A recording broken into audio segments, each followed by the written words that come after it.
ಎಷ್ಟೋ ಜೇನನ್ನ ಸುಟ್ಟು ತಿಂದು ಹಾಕೋದು.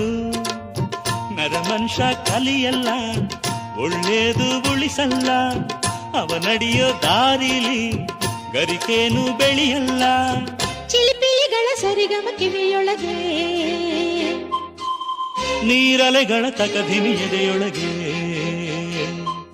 ಬೆಳ್ಳಿ ಹಕ್ಕಿಯಾಗಿ ಹಾರಿ ಹೋಗಿ ನಾವು ಸಂಚಾರ ಮಾಡುವ ಬಾರ.